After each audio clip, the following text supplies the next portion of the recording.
Jadi kalau menurut aku salah banget sih kalau misalnya kita harus percaya sama UNHCR ini gitu guys. Lah mereka aja nggak ada tanggung jawabnya gitu di pengungsian sana. Terus gimana nanti di pengungsian sini gitu loh. Di Indonesia ini mau jadi apa negara kita? Cuman menjadi ladang tempat beranak pinak. Idih. Hola netizen yang tercinta, baru-baru ini beredar kabar bahwa pengungsi Rohingya akan ada lagi yang mengungsi ke Indonesia khususnya di Aceh. Ramainya pengungsi Rohingya datang ke Aceh membuat peran dari TNI AL pun dipertanyakan netizen yang budiman hingga dirujak habis-habisan. Tentu akan jadi pertanyaan besar, kemana dan apa peran TNI AL selama ini? Kenapa tidak bisa menghalangi para pengungsi Rohingya ini datang ke Aceh? Netizen yang berbakti rupanya ada yang sempat pertanyakan peran TNI AL dalam menjaga kelautan Indonesia. Seperti diketahui, saat ini banyak warga Rohingya yang mengungsi ke Aceh. Mereka datang dibawa oleh penyelundup yang diduga berjumlah 3 orang biang kerok. Namun, baru 1 penyelundup yang ditangkap oleh kepolisian Aceh dan 2 lagi diduga melarikan diri ke hutan. Ramainya kabar menyedihkan ini, kenapa bisa pengungsi Rohingya datang ke Indonesia? Hingga netizen yang terhormat pun mempertanyakan peran TNI AL. Mengapa bisa kapal asing kayu reot yang ditumpangi pengungsi Rohingya lolos masuk ke Indonesia? Kini netizen yang berbakti tengah menyoroti peran dan tugas dari TNI AL. Kok bisa kapal tersebut menuju dan sampai ke Indonesia? Bahkan banyak netizen yang budiman menyebut saking hebatnya sosok TNI AL, kapal laut pun bisa lolos dan masuk tidak hanya sekali. Netizen yang budiman ini inginnya para TNI AL menyingkirkan pengungsi Rohingya ketika hendak mendarat dari kapal laut. Selain itu, tidak sedikit netizen yang berbakti pun menyinggung hebatnya UNHCR tahu akan ada lagi pengungsi Rohingya. Segitu hebatnya lembaga tersebut, sampai negara Indonesia pun tidak dapat menolak masuk para warga Rohingya ini, bahkan tidak bisa berbuat apa-apa. Adapun netizen yang terhormat meminta untuk membubarkan UNHCR serta mengusir pengungsi Rohingya. Sebaiknya urus warga Indonesia yang kurang mampu serta terlantar supaya negara ini bisa maju. Gimana? Sungguh sangat heran kan TNI AL ini? Peran dan tugas apa hingga kapal pengungsi Rohingya pun bisa lolos? Nah, gimana nih menurut netizen yang maha benar? Silahkan berkomentar ya. Kalau dibilang Rohingya adalah permulaan simulasi daripada apa yang terjadi di Palestina, Israel kepada Palestina, kayaknya saya bisa mengatakan bisa jadi. Jadi dari kemarin tuh FYP saya juga muncul tentang kabar Rohingya yang terdampar, dan kemudian saya di tag di salah satu video ada salah seorang content creator itu yang bilang itu bukan terdampar tapi dianterin sama UN bla bla bla bla. Jadi dianterin kemudian di tengah-tengah diganti pakai kapal layar ya, kapal penumpang yang jelek pokoknya, dan emang sengaja diajak ke Indonesia, sengaja diantar ke Indonesia maksudnya. Nah, sebenarnya negara kita tuh adalah negara yang Masya Allah tabarakallah ya, selalu kayak care sama orang, senyum ya kan, kayak memberikan yang terbaik untuk orang gitu kan. Cuman kalian tahu nggak, ini makin dibaikin makin gitu loh. Kemarin ada salah satu video yang sempat dia itu dikasih makan, kemudian belum dimakan, bismillah aja mungkin dia belum, itu udah ngerasa bahwasannya nasinya kurang.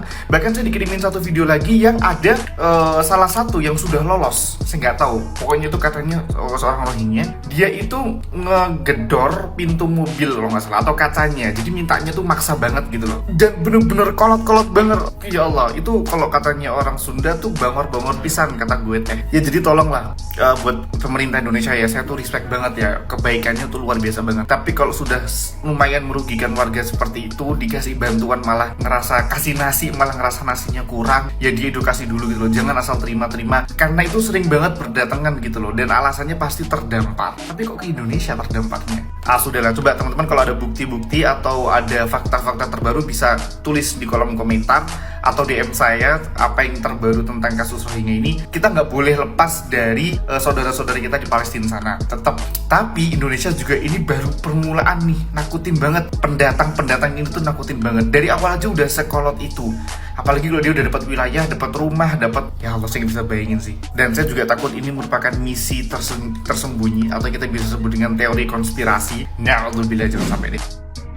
mohon maaf, manusia sih gitu, tapi kita juga nggak bodoh gitu. Masalahnya jangankan bantu orang luar dulu, orang kita sendiri tuh masih banyak juga kok yang perlu dibantu. Nggak perlu kita ngebantu yang jauh-jauh dulu gitu, apalagi bukan warga kita sendiri gitu ya. Lagian Pak Jokowi juga udah kasih pidato presiden ya terkait permasalahan Rohingya ini. Jadi nanti bakalan ditindak tegas dan bakalan diselesaikan dan akan dipulangkan. Hopefully ini bisa cepat diselesaikan sama Pak Jokowi. Jadi balik lagi ya, sama manusia, tapi manusia yang kayak mana dulu gitu ya. Mohon maaf, di Indonesia sendiri yang hidupnya masih di bawah garis kemiskinan tuh banyak yang perlu dibantu. Kagak usah jauh-jauh nolongin orang-orang Rohingya yang mana kagak ada bersyukur-bersyukurnya tuh mereka gitu.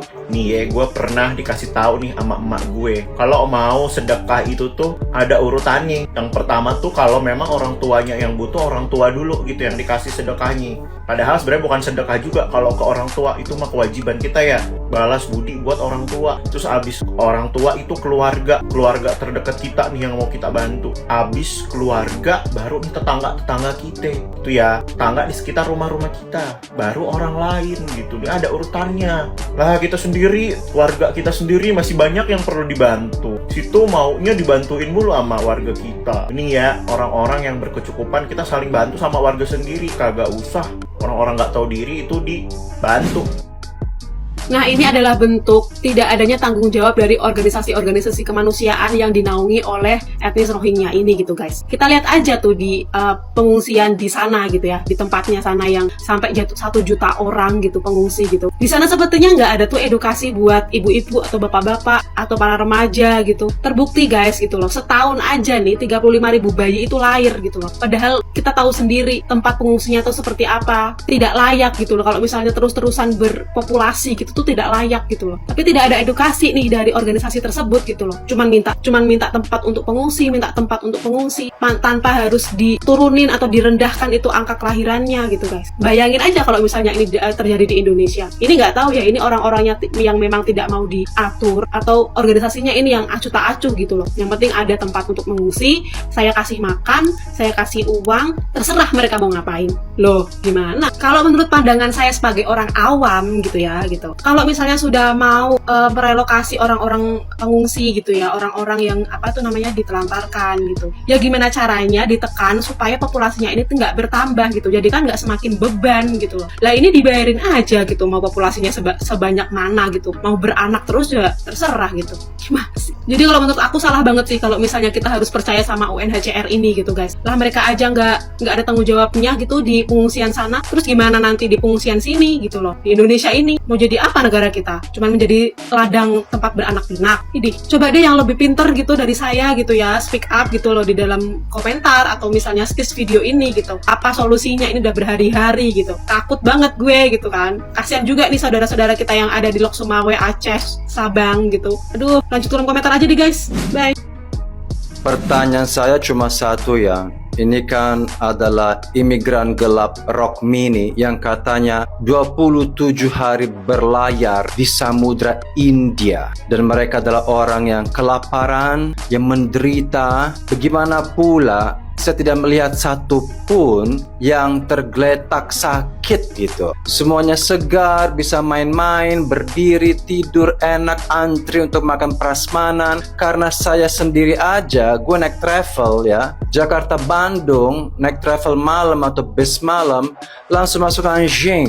Langsung saya masuk ke Anjing dan saya butuh dikerok, 2 hari 2 malam butuh dipulihkan. Itu Jakarta Bandung naik travel. Ini 27 hari di Samudra India yang ada badai, yang ada dingin, angin, bisa main-main gitu. Jadi ini adalah pesan bagi si UN Spirit dan juga warga Aceh. Coba deh, kalau misalnya ini korban perang atau benar-benar sudah berlayar, harusnya itu ada tim medis. Mereka itu tergeletak gitu kan, di ICU gitu kan, gak bisa napas, ada gangguan pernafasan, dehidrasi. Ini enggak, semuanya enak-enak gitu. Ya gimana enggak keki? Ini masalahnya adalah kecemburuan sosial gitu, antara warga lokal yang susah cari makan, yang ini main-main sehat-sehat, yang bayar juga turnya dari Bangladesh, Myanmar sampai ke Aceh, terus datang untuk main-main gitu. Ini yang bikin kita nyesek. Kalau misalnya benar-benar mereka adalah korban perang, ya benar-benar mereka itu menderita, ya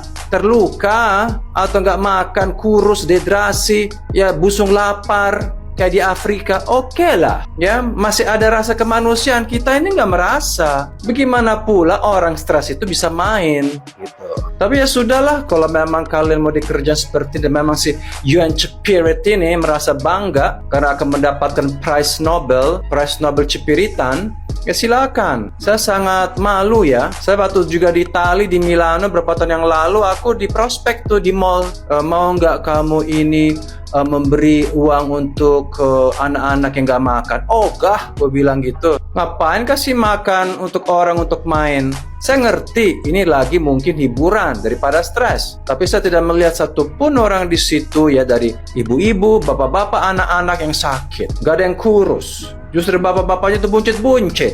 Gimana pula nggak makan tapi buncit? Ya kalau buncit busuk lapar sih oke. Ini buncit karena makanannya nggak cukup. Saya bukan nyinyir ya, saya bukan julid ya, tapi saya rasa ini menampar banget gitu. Jadi ini adalah kecemburuan sosial ya Bapak Presiden yang sudah mengakui bahwa ini adalah murni aksi sindikat manusia gelap, imigran gelap. Ada sindikat yang harus ditindaklanjutin. Bila perlu seperti Donald Trump yang melarang orang Meksiko itu menyeberang, bikin tembok kayak di laut kayak, bikin tembok di mana kayak, supaya orang ini tidak datang untuk numpang hidup dan numpang berak di negara orang. Oke, sip, pulangkan. Kalau mau dipulangin gampang. Kasih aja itu kelinci percobaan, lepasin aja 200 juta nyamuk untuk demam berdarah. Coba gimana? Pasti kalau mereka 2 minggu ya nggak tidur gara-gara digigit nyamuk, yang nyamuk percobaan itu, pasti mereka bilang Indonesia no good, Indonesia no good, I want to go back home. Begitu caranya, jangan bikin nyaman. Semakin kalian bikin nyaman, mereka pulang ya. Jadi si UN Spirit ini ya, yang suka bikin nyaman orang atas nama kemanusiaan dan agama, itu bohong semuanya. Kalau orang gak nyaman pasti pulang. Dibikin nyaman, udah lepasin tuh nyamuk aja. 200 juta nyamuk, kelinci percobaan. Jangan ke kita nyamuknya ini isinya banyak pula. Ke mereka, saya jamin gak usah pakai pidato kenegaraan, mereka minta pulang sendiri. Dengan ongkos sendiri, gak usah pakai ongkos kita. Itu namanya bijaksana dan hikmat.